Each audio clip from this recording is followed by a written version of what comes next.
Thank you so much for joining us. I have a very interesting conversation lined up just for you. The UN is having the COP27, which is the 27th United Nations Climate Change Conference, which will be running on the 6th to the 18th of November.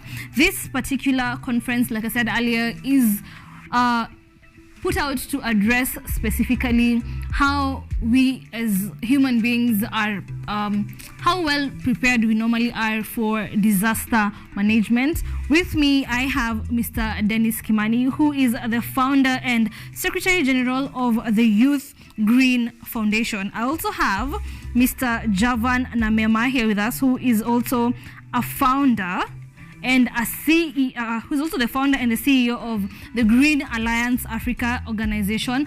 Basically, each individual is here to tell us the role they play in making the environment a better place. So, karibuni sana. How are you feeling this morning? Green.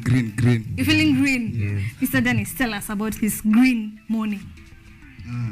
Thank you very much, Nina. And who Mr. Dennis is. Okay. I'm always happy to be in KUTV. Pleasure, and so much thanks. My name is Dennis Kimani. As you have heard, I'm the founder and CEO of Youth Green Society. Yes. Mr. Javan, good morning. Good morning. Karibu sana. Thank you so Who much. is Mr. Javan Namema? Mr. Javan is an environmental climate activist, and he's the founder of Green Alliance Africa. And also he serves in various environmental organizations, platforms, national platforms. Yes. Wow. Mr. Dennis. Yes. I'm sure you know about the COP27 that is coming up soon. Absolutely. Tell us your understanding of this particular conference. Thank you again. We are coming from COP26. It was in Glasgow. It is just to empower the Paris Agreement that is about to how to mitigate and make people have the adaptation for climate change. At COP26, all countries and all world leaders, they met, but they didn't come with a solution on African countries. Therefore, there was a need for a COP27 that will be addressing African challenges and financing. That's why we are heading to COP27 this November. Oh, interesting. Yes. Mr. Javan, how can we increase awareness on environmental conservation? Oh, that's a very good question and a hard question. One, I think we need to have more content creation on climate change, whereby we need to create a lot of awareness through social media, raising so many issues that are affecting our climate change. So we need to do a lot of social media content creation, whereby we can do documentaries, to empower communities and also talk about these things that are affecting the society. One of them being climate change, carbon dioxide reduction. We need to talk about water, forest covers, increasing forest covers. We need to, speak about issues of deforestation. So all these things can also, be raised through social media platforms. Number two, we can also have environmental rallies and marches, like the one which was started in Germany, Future for Fridays. Every Friday they just have a peaceful, peaceful walk, peaceful strike. Yeah, every Friday. It's a group of young students who started that, and the whole world adopted. We did one here in Nairobi some times back, and it was very nice. It was just like a house of environmentalists meeting, and raising these issues. So we can also have a lot of community empowerment programs, talking about environmental conservation, how to plant trees. We can also put it in curriculum activities in schools, raising awareness through, tertiary institutions, primary institutions, secondary institutions, putting it on syllabus so that it can be part and parcel of a way of life. As we are raising a new generation of environmentalists. Mr. Dennis, you'd like to add anything? Yeah, that is good. We have the Student Strike for Climate. Yeah. That's a good initiative, because everyone is supposed to be involved. In the Paris Agreement, we were saying that it's nationally determined contributions. But now, as Youth Green Society, as we think is individual contribution, because like the simple things that we do, cutting a tree, drying a dam, these are things that will lead us to climate change. On that, I will also add on disaster management. Yes. Yesterday, we had about our leaders talking about how to mitigate the effects of climate. They're talking about dams.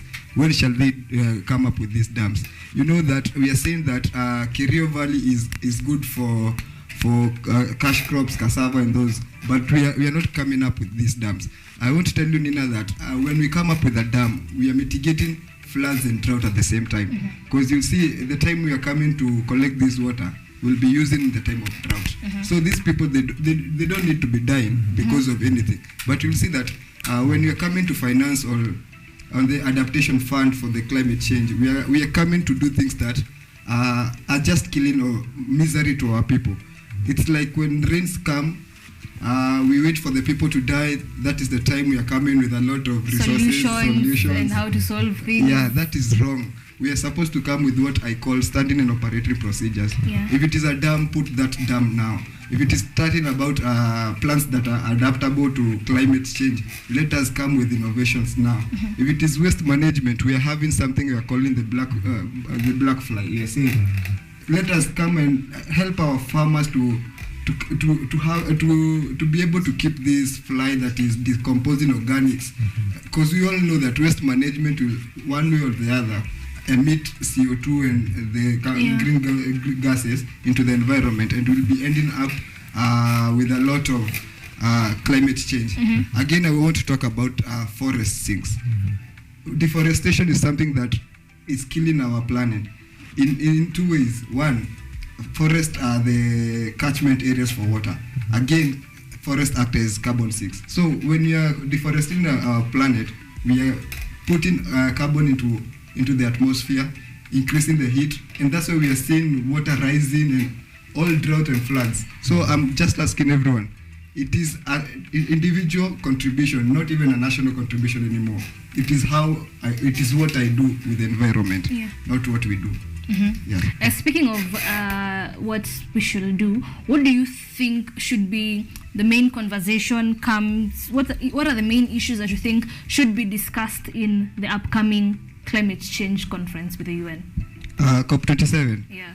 It is the indigenous families and communities in Africa. In the northern parts of Kenya, Ethiopia, South Africa, Somalia, and part of Tanzania. Those are the people who have been affected by climate change.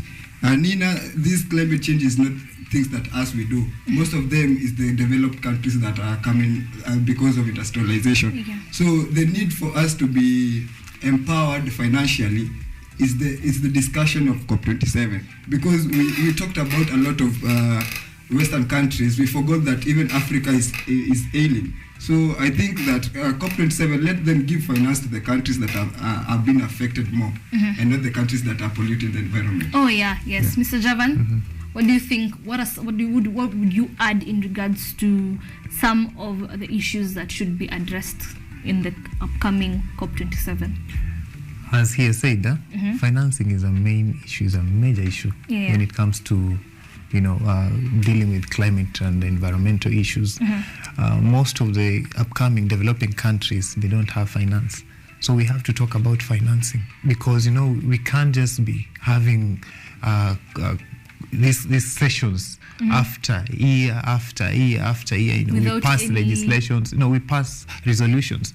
And then, they are all theoretical. Once people fly back to their countries, everything stops. So we have to talk about financing. How are we going to raise funds? How are these nations, the superpowers, going to help Africa raise funds? How are we going to raise funds within our own means in our own countries? We also expect them to talk about adaptations. It's a main issue.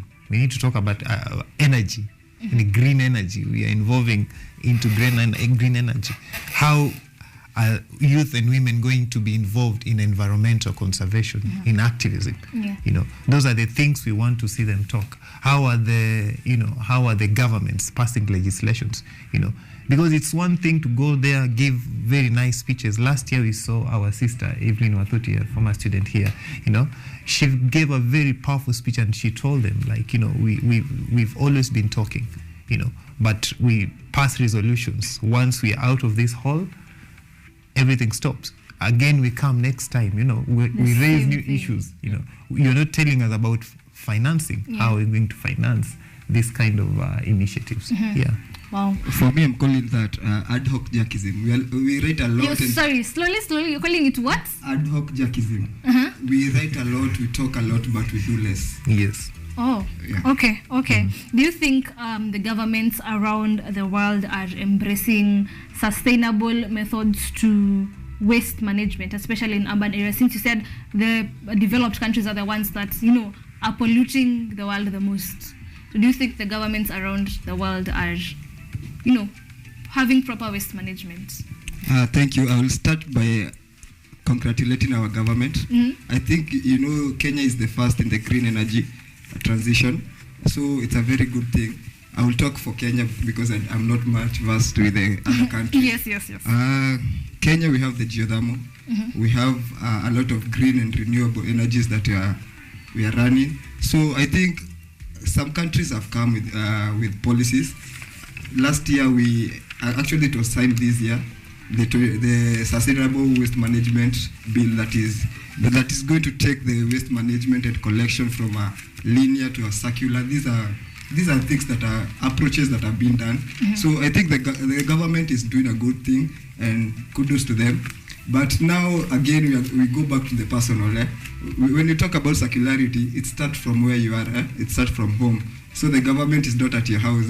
Yeah, it is me and you and me in my house to start the circularity. This is all about how you sort waste, segregate waste, recycle that waste or reuse it. Yeah. So it is up to everyone to be in this game and do the circularity. It's everyone to do their homework. Yeah. Nice. Mr. Javan, Yes. what do you think? Is the government's doing what they're supposed to do? I've been part of the team that has really been going through the country, you know, especially the counties, and trying to talk to different environmental departments on waste management issues. And I can tell you for free, this is not just, you know, something I've read, I've seen. I can say totally no. Yes, because there is non-uniformity when it comes to waste management issues. First of all, let me talk about Kenya. Kenya, we have a lot of cartels here in Nairobi. Waste management is a big problem. You know, the way you see CBD clean. No, I tend to disagree. I went to the CBD, I Yes. think it was on Monday, Yeah. and I was shocked. Moi Avenue is upside down. It's there was garbage everywhere, and for a minute I asked myself, at some point when NMS got into cleaning and taking over Nairobi, CBD used to be so clean during the first couple of days, but then I'm wondering what is happening now that there's, honestly, I'm sure if the people who've walked around that lane of Chicken Inn, Yes. King's Collection, Yes. that entire, it's so dirty. Yeah, that's why I said It is non-uniformity. so dirty. The reason why I'm saying it non-uniformity and dishonesty, it's because they only do the garbage collection within the CBD. But when you Now come they're to not even doing it downtown, in the CBD. when you come to downtown, actually it's worse. It is worse. These leaders you're seeing here, who are talking about environmental conservation, they never go downtown. You know, so another thing, I think there is no legislation. Legislations haven't been put, you know, to control waste management, and that alone is a big issue. You know, you go to a country like Rwanda, my brother, yeah, It is so when clean. you're found throwing any piece of paper, any just kind of that, Even you are a arrested. gum. Even a gum, you're arrested. It's a legislation. And you know, it's another thing to do legislation, to bring legislation, another thing to follow up on the legislation. So I also tend to think that there is strife between the government and the private sector. Yeah. There is no what we call the PPP, public-private partnerships, because at the end of the day, you find private waste management companies are doing well than the government, and so the government feels threatened. So, you know, instead of partnering, they fight the private sector. You understand? So the government wants, you know, to take over, and then it doesn't have, but then you find they don't have enough, you know, machinery to do solid waste management or e-waste, whatever. Yeah. You understand? So I think, to me, I can rate our country maybe at 50, because we are trying. We have the legislation, Yeah. but then the enforcement is the big problem. Implementation What is I think is you're saying the right thing, but you see the legislation are there. That is ad hoc judgeism. We have written. If you read I know you have read the sustainable Yes, waste management. yes. It is well written about the circularity, how even the CSR will be happening, how the net zero will be happening. But kwa ground mambo ni different. Mambo ni different because you'll find the cartel. The cartel is that when you go to City Hall, you'll find that there are even some companies that cannot take their litter to Dandora. At the Way Bridge, they will be sent back. These are the kind, and tell me, they have been given the work to go and collect from a household. Where do you expect them to take that litter? They will come and dump it at anywhere so that they can go for the other litter. So what I'm saying is that waste is an opportunity. Please let the government come up with measures. Like now, I'm seeing countries like Portugal, they are turning their waste into energy. Why don't they turn Dandora into an energy farm? I was actually just about to ask you, because when you go to Dandora, there's all those heaps and heaps and heaps of waste, and I've always been curious, like, is there anything that can be done to that waste? Because waste will always increase. We are constantly using things, we are constantly using material, we are creating waste every single time. So what is this that can be done to clear that place? Because kutaja eventually. What you can do is stop transporting waste. You don't take waste from KUTV and dump it at the gate. So that is transportation. So what am I, me who is here at KUTV and I have waste, what should I do with my waste material? Segregate your waste, sort your waste, keep your waste clean. If it is organic, put it in one dustbin. If it is plastic, on a different. If it is water, on a different. That is totally well sorted waste. You'll never find paper that is wet. When you mix organics with paper, you're going to, even that paper will tear. Yes? So put your organics different, and then you use what you are calling the black soldier flies. Now, when you bring the black soldier flies... There's people who are curious, what are black soldier flies? Black soldier flies are just like they are calling them, they are black. But they are soldiers because they eat on the decomposition of organics. They speed up decomposition of compost manure to come up with useful manure that can be used for food security. It can be used in the farms. So these are the projects that the government should be coming in, or even our leaders. We are telling a lot of youth they don't have jobs, there are no jobs in Kenya, yet... These are opportunities they can create. Exactly. So I think it is willingness to have solutions. Wow, that is interesting. Javan, what are some of the ways you think we can tackle the issue of climate change around the world at the moment? Let's be honest, we are suffering. There's a different climate change every single time. Like what we saw in Europe. It was so hot, there was forests burning, it was crazy, it was chaotic. And the heat waves, and they've never been that high. It was the first time they were that high, and it is obvious it is because of climate change. So what are some of the issues we can use, to tackle this climate change? I think now that one depends on individual countries. Each country, they have to come with their own resolutions. Let's talk about us. Let's talk about Kenya. Here as an organization, I have an organization. Yes. Somebody else has an organization. And at the end of the day, we are doing the same thing. You understand? So you might find that the projects that I want to do and the project that he wants to do, they're very, very important when it comes to environmental conservation. But the financing. So the government needs to increase the access and financing on environmental projects.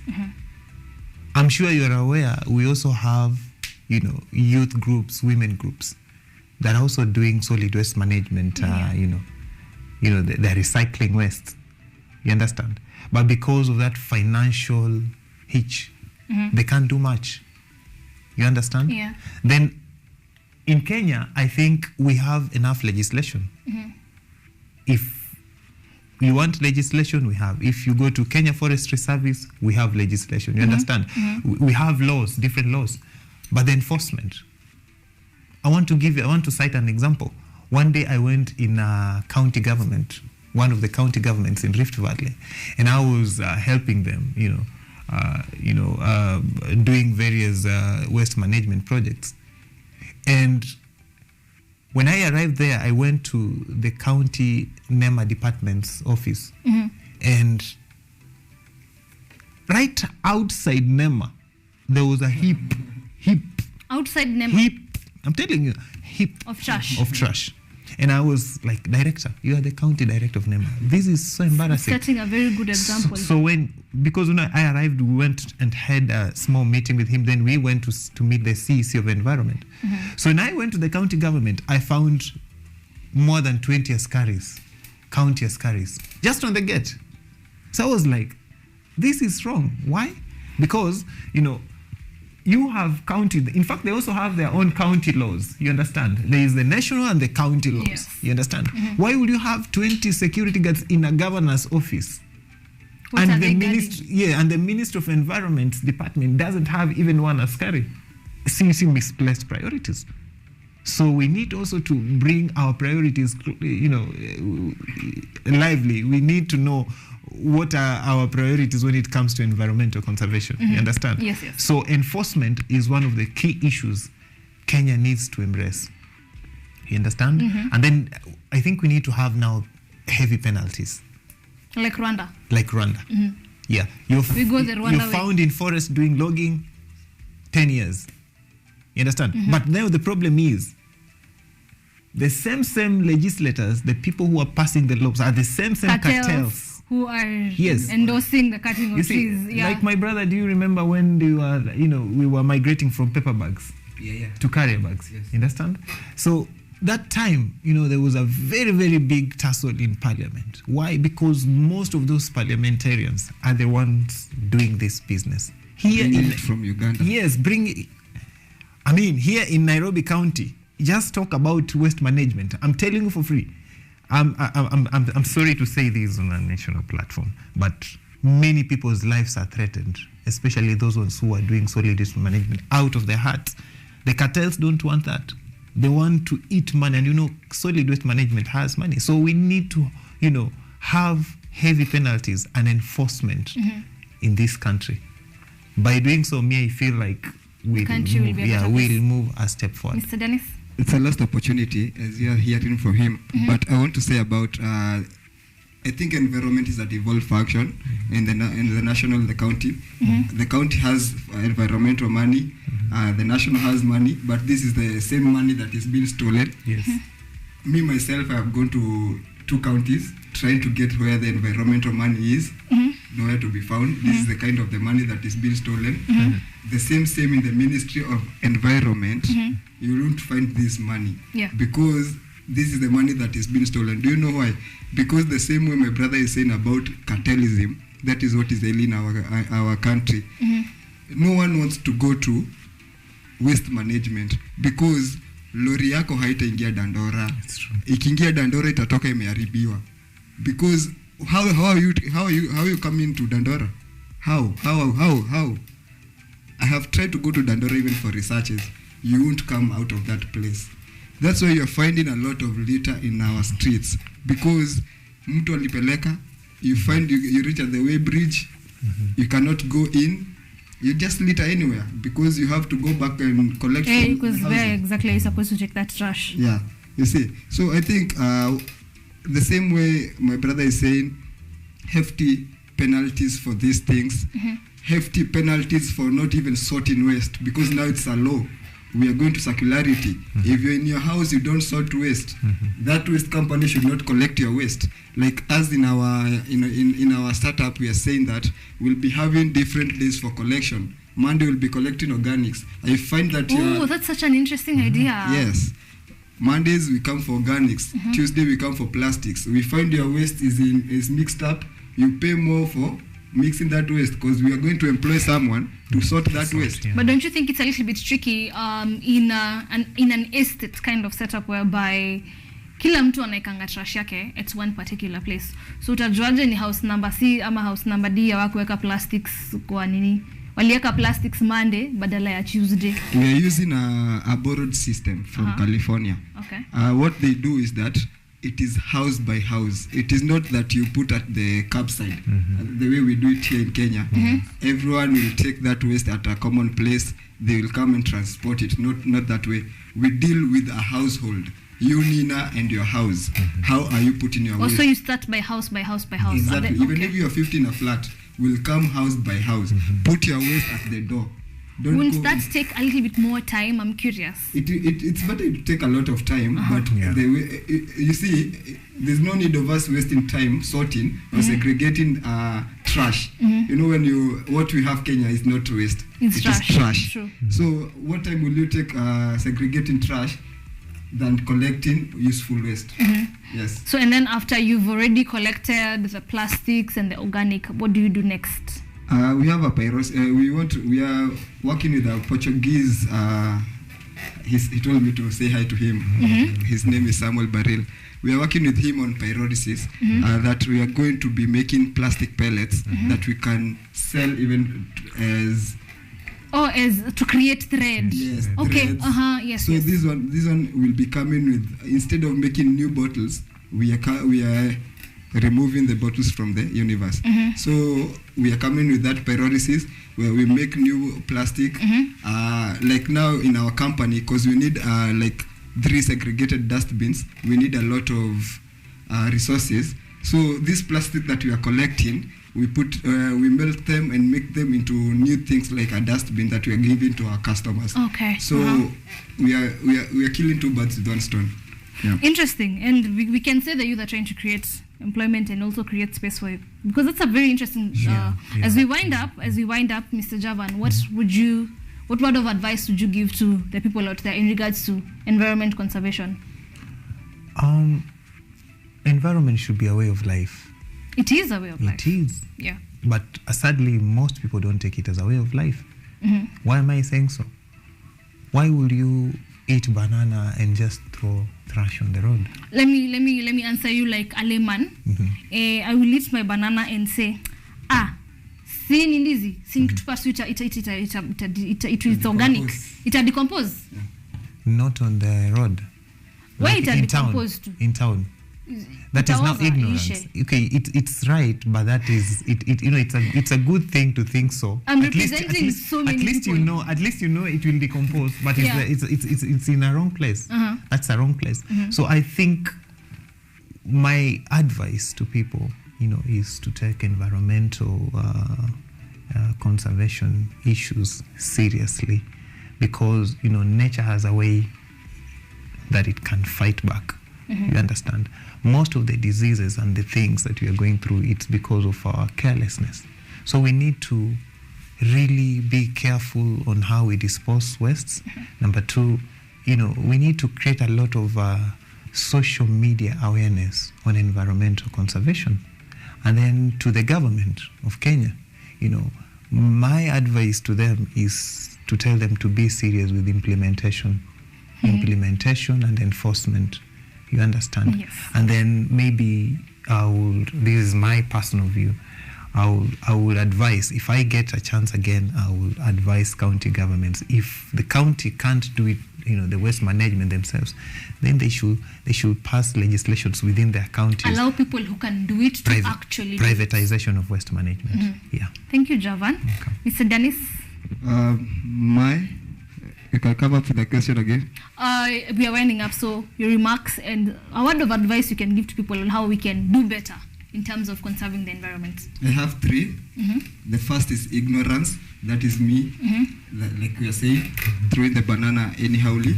The next is negligence. This is on the legislations, the government, and the companies, because even them are negligent. on how they transport and do that. Factories. The next is the net zero. All the companies are saying they are going to the net zero by 2030. For all of us who do not know what net zero is, what is net zero? Net zero is that we want to have the carbon the deficit to be equal to the what we can get. So therefore, even you're a polluter now. Yeah. Because you came here with a car. You have a car. Yes. So you're still polluting. Even if you don't waste, you don't cut trees, you're still like a polluter. So I would just require that this legislation, let us fasten them and have the godliness. Again, my last appeal is that as we come up with our leaders, the only resource that our youth or for the future generation that we have, it is not the money, it is not the cars, it is not the government, it is the environment, nothing else. That is the only resource that we can have. Yes. Okay. Yeah, one more thing. Yes, please. One more thing. And I think as I wind up, I would love to ask Kenyans. We are going into elections. I have read, me partly, also part of, I'm also into politics. But then I stick to my lane. Also, I have to be where my interests are served, and that is environmental. So Kenyans need to really go through these manifestos of our presidential candidates, and elect a good leader, and elect environmental conscious leaders. You understand? People who are going to help us, pass laws that are environmental friendly. Yeah. Oh, thank you. Where can we get you on social media? Twitter, Youth Green Society. Facebook, Youth Green Society. Actually, everywhere is Youth Green Society. But we have a website, www.youthgreensociety. This website is where we buy, sell, and acquire customers for our waste management company. Wow. Yes. Mr. Namema, social media? Facebook, Green Alliance Africa. Instagram, Green Alliance Africa. Wow. Yeah. Thank you. Thank you so much for joining us. I'm really grateful. Thank you for your time. Thank you for sharing with us your knowledge. As you have heard, we've been given advice. Take care of your environment.